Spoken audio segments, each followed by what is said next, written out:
My 8-year-old daughter was left at the airport by my parents while they boarded first class with my sister's family. The message said, "We all voted that she should stay." I didn't shout. I did this.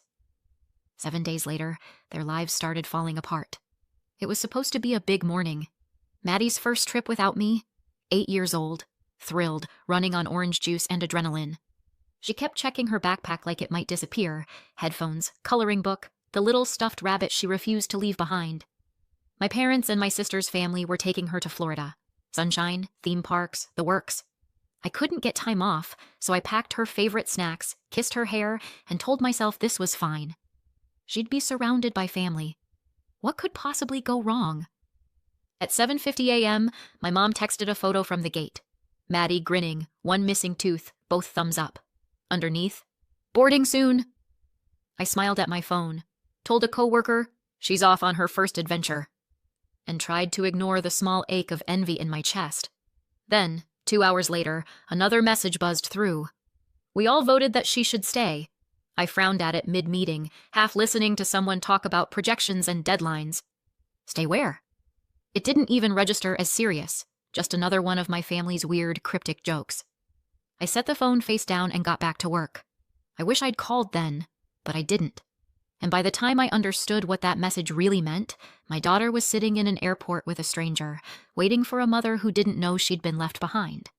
The rest of the morning dissolved into noise. Emails, conference calls, the usual chaos.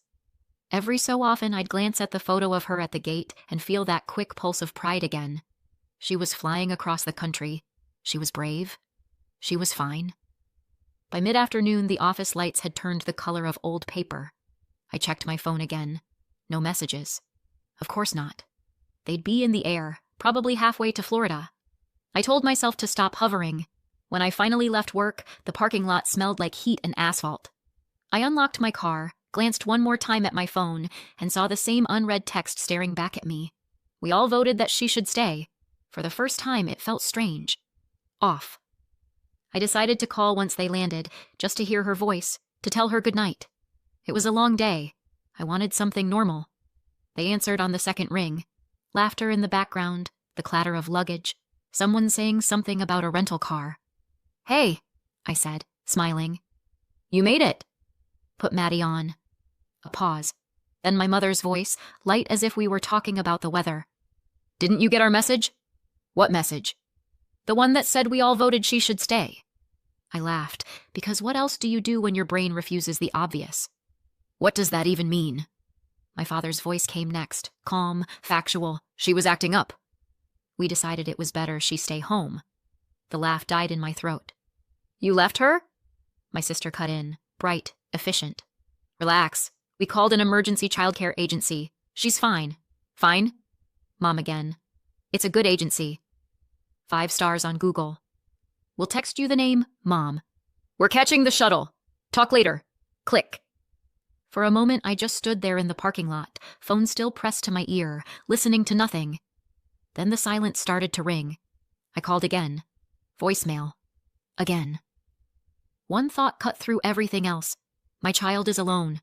And just like that, I was moving, bag over shoulder, keys in hand, no plan, just movement. The number came through a minute later, texted from my mother's phone.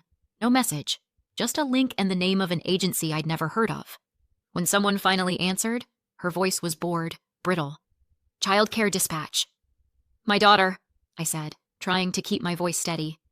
"She was picked up from the airport by one of your sitters. I need to know where she is, more typing than talking." Then, "The child's been collected. She's safe." The caregiver took her home to wait for pickup. "What's the address?" Another pause. Keys clicking. "Sending it now." A text appeared with a street name I didn't recognize, halfway across the city. No apology, no explanation. Just logistics. I drove. Fast. Too fast. Streetlights smeared across the windshield. The steering wheel was slick under my hands. Every time I blinked, I saw Maddie sitting somewhere strange, small legs swinging, waiting for someone who never came. By the time I pulled up outside the address, my pulse was a steady drum. The neighborhood looked tired. One flickering streetlight, the smell of damp concrete. A woman opened the door before I could knock. Her face said she'd already decided not to like me. You're the mother? She asked. Yes, she snorted. You people have some nerve. She's been here all day. She turned, calling over her shoulder. Kid! Your ride's here. Inside, the place smelled of disinfectant and microwaved dinners. Maddie sat on the couch, backpack beside her, rabbit in her lap, eyes huge and glassy. When she saw me, she ran. I caught her mid-stride, nearly knocking us both over. I was good, Mommy, she whispered. I waited. I held her tight. You did everything right. Nobody gave me your number, she said. I called the one they left. It kept saying the number couldn't be reached. The sitter hovered near the doorway. Nobody gave me your number, she said. I called the one they left. It went straight to a voicemail that said the person couldn't take calls. I tried 3 times. That was my mother, I said. Thank you for staying. She shrugged. I'll send the invoice. We left fast. Maddie clung to my hand all the way to the car. The night smelled like jet fuel and rain. She climbed into the passenger seat beside me, still gripping my fingers like an anchor. Neither of us spoke on the drive home. The only sound was the hum of the tires and her small, uneven breaths. At home, Maddie fell asleep on the couch before I could even untie her shoes. I covered her with a blanket, sat beside her. She looked so small again, soft hair against the pillow, rabbit under her chin. My phone glowed on the table. The text still there.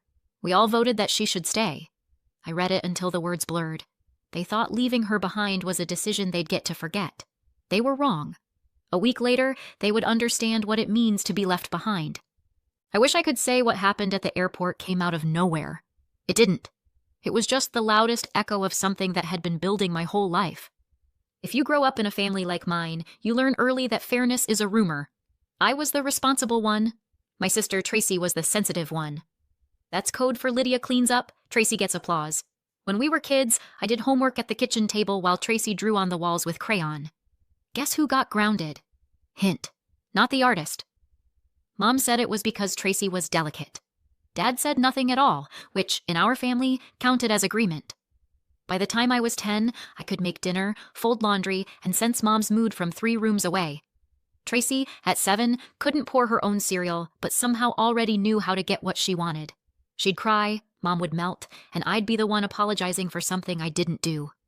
Even then, I understood the rule. Love was a limited resource, and Tracy had the premium subscription. In high school, I stopped expecting anyone to notice me unless something broke. I became efficient, invisible, useful. Teachers loved me. Mom said I was reliable, which in her language meant boring. When college came, the choice was simple: go or get stuck. My parents contributed exactly nothing except advice. Expensive, unsolicited advice. Don't get too ambitious, Mom warned. Men don't like women who outshine them. So naturally, I got ambitious. Scholarship, double shifts, instant noodles, the holy trinity of the overachiever. Meanwhile, Tracy was finding herself, which mostly involved finding bars that didn't card and boyfriends who paid for drinks. She majored in art, then psychology, then undecided, before dropping out to marry Ryan, who still lists his job as freelance. Freelance, what remains a mystery. When I graduated, Mom said, "You think you're better than everyone now?" I didn't answer. I was too tired from climbing a ladder she'd never admit existed. Fast forward a few years. I had a steady job, a mortgage, and a husband who actually did his own laundry. Tracy had 2 kids, a mountain of debt, and a talent for turning every crisis into a group project. Whenever her rent was late or her car broke down, she called me. I hate to ask, she'd start, which always meant she absolutely didn't hate it. And somehow, I always helped. Because I'm the good daughter, the one who fixes things. Mom loved to remind me of that. You make more, sweetheart, she'd say, like that ended the discussion. It's nothing for you. Nothing for me, everything for them. At first it was small, bills, birthday gifts, short-term loans. Then came the big stuff. Family trips where I paid the deposit, the meals, and the oops, forgot my wallet moments. Tracy called it generosity. I called it blackmail with better manners. The house came next. Jason and I bought a fixer-upper as an investment. Something sensible. Adult. Before we could finish painting the kitchen, Tracy showed up crying about her landlord, a broken lease, and nowhere to go. Just for a few months, she said. Her version of a few months could survive a nuclear winter. She paid a quarter of what we'd agreed, complained about the rest, and posted on Facebook about how greedy people don't understand family. Guess who greedy was? Hint, not the tenant.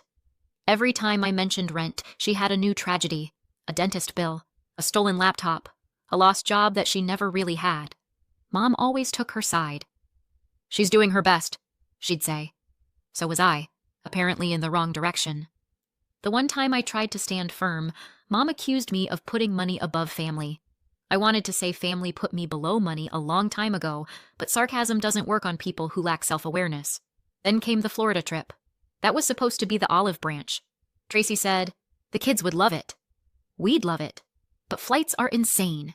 Translation, pay, and we'll go. I'd been drowning in deadlines, no chance to take time off, so when she offered to bring Maddie along, I actually said yes. It felt like a solution. Maddie gets her first vacation, and I get a week to breathe. I bought the tickets, the hotel, even the matching t-shirts, because Tracy insisted family photos matter. She meant her family. Mom thanked me like I was donating organs. Tracy said, we'll take such good care of her. They took my money, my daughter, and my peace of mind, and managed to lose all three before noon. Looking back, I shouldn't have been surprised. This was the pattern, just louder this time. For years, I'd been the safety net, the walking apology, the invisible backbone. They'd trained me to believe that saying no made me cruel, and saying yes proved I loved them. But standing in that small apartment later, holding Maddie while she cried into my neck, something in me burned clean. Not anger, clarity, the kind that strips away every excuse you've ever made for people who don't deserve them. They'd always said family comes first. I finally agreed. Just not theirs.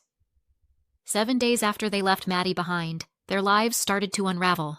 Maddie woke up crying around 2 a.m, the kind of cry that starts quiet, like she's trying not to bother anyone, then breaks all at once.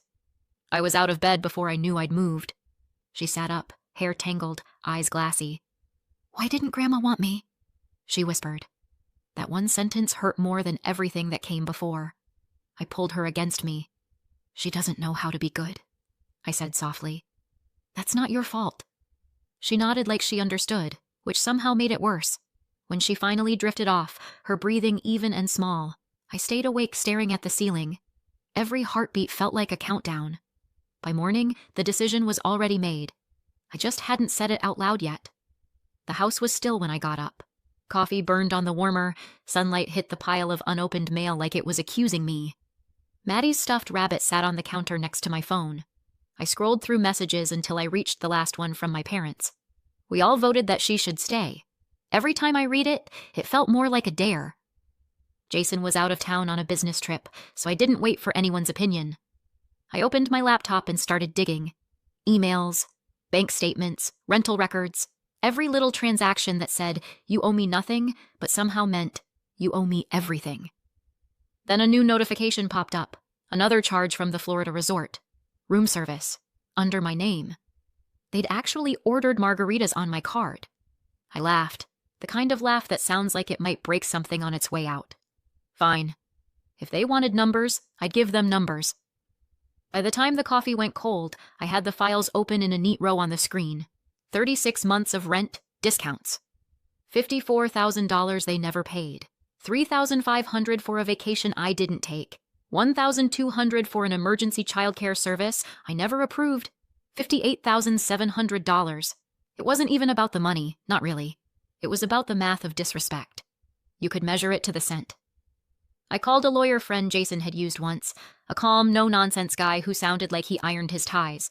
Told him I didn't need therapy. I needed a demand letter. He sent me a template. "Keep it factual," he said. "Clean, professional." Perfect. I'm very good at professional. I started with the header, outstanding balances. 2 words, polite as a slap. I attached the lease, the statements, the screenshots of Tracy promising to catch up soon. I added a note about the Florida trip and the emergency childcare.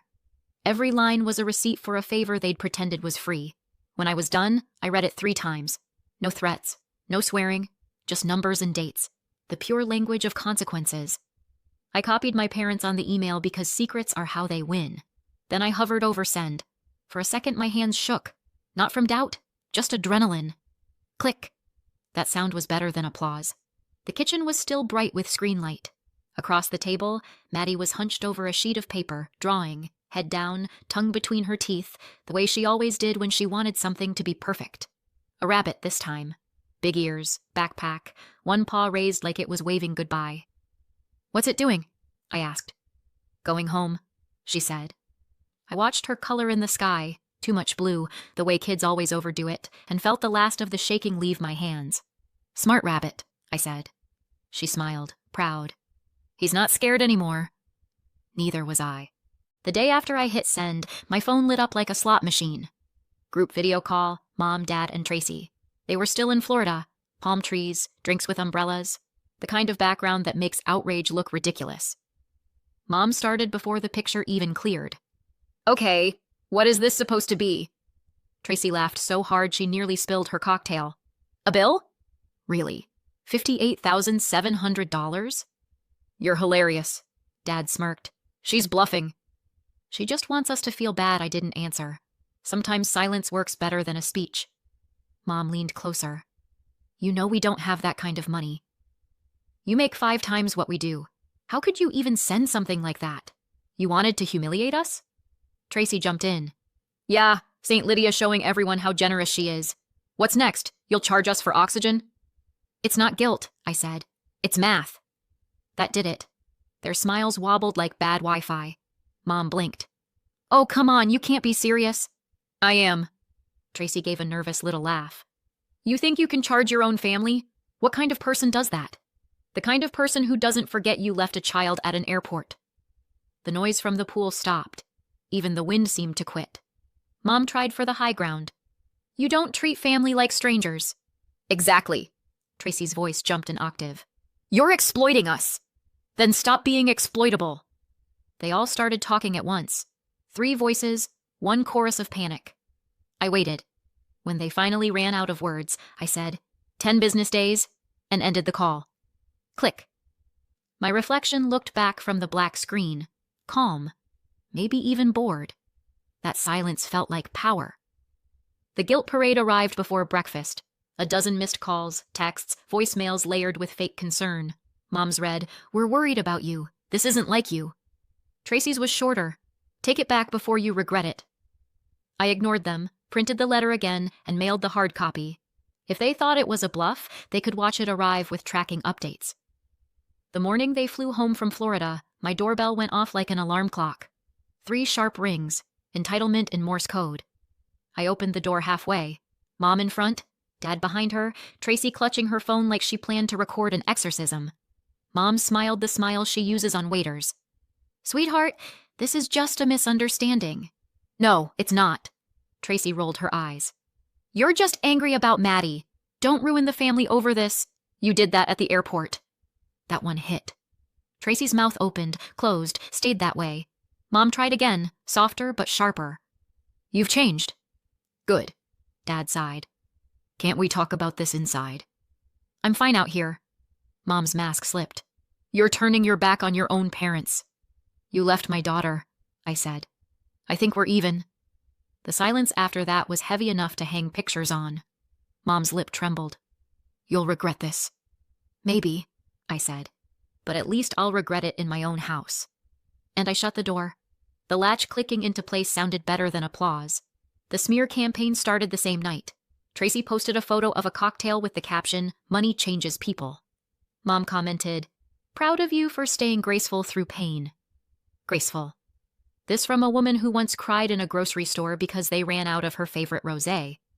By morning, cousins were texting to ask why I was suing family. I didn't answer. I forwarded everything to my lawyer. He called me that afternoon. "Interesting family you've got," he said. "You have no idea." I sent a defamation warning and a gentle reminder that public posts are admissible evidence. Gentle? As gentle as a grenade. The posts vanished within hours. In their place appeared, "Sorry for the misunderstanding. All good now." Even their emojis looked terrified. Then came the legal chess match. For weeks they refused to pay, swearing they'd fight it in court. My lawyer didn't blink. He sent another letter, dry, professional, and lethal, citing the signed rental contract between Tracy, her husband, and me. 3 years of missed payments, all documented. He attached the original agreement. Tracy's signature right under the clause about monthly rent, and the bank records showing how little she'd actually paid. He also included copies of the messages where they'd asked me to pay for the Florida trip since we're taking Maddie, followed by the evidence that Maddie never even boarded the plane. Each exhibit had its own label, like a miniature grave marker for every favor they'd called family. He included a footnote about the child abandonment incident, phrased as relevant context. After that, they stopped threatening and started whispering. Mom called once more, voice shaking. "Do you really want this to go public?" "You left my daughter at an airport," I said. "It's already public in my head." She hung up. 2 weeks later, my lawyer forwarded an email. Settlement accepted. Large first payment, remainder by installments, all notarized and signed. Jason read over my shoulder. "They caved?" "Eventually." He smiled. "You sound disappointed." "No, just surprised it took this long." He laughed. "You're terrifying." "Efficient," I corrected. "Terrifying's extra." I poured another coffee and stared at the subject line. Final agreement. It didn't feel like victory. It felt like oxygen finally returning to the room. Room. That night I sat at the kitchen table while Maddie drew beside me. Another rabbit. This one wore sunglasses and carried a tiny suitcase. "Where's it going?" I asked. "Anywhere it wants." I smiled. Smart rabbit. The house was quiet. No calls, no noise, no guilt humming through the walls. Outside, a plane passed overhead, softer than before. Maddie didn't look up. Neither did I. I thought about everything. The call, the door, the lawyers, the silence that followed. Not triumph, not revenge. Something steadier. They left her behind. I left them behind. And for once, nobody followed. It's been 3 months since the settlement. The payments arrive on time, automatic transfers that feel more satisfying than any apology ever could. Every 30 days, a polite email reminder. Family reimbursement, installment received. I don't even check the balance anymore. I just smile and move on. The rental property finally makes real money. New tenants, actual contracts, rent paid in full. Jason jokes that the house is finally earning its keep. I stopped being the family bank and became a landlord instead. Strange how cold and practical suddenly feel like peace. With that steady income, we both scaled back a little. Nothing dramatic, just normal hours for once. Jason still works in tech. I still work too, only without the constant overtime. Now, evenings actually belong to us. We eat dinner together, talk, laugh. Maddie's happier, and so are we, though my laugh still sounds a little rusted. Word travels, of course. Apparently, Tracy and her husband both have real jobs now. She works front desk at a dental office. He's doing deliveries. They tell everyone it's temporary, that they're regrouping, but according to a cousin, they mostly complain about being tired. Welcome to the club. Mom hasn't called. I think she finally figured out that silence costs less than arguments. Life's quieter, simpler.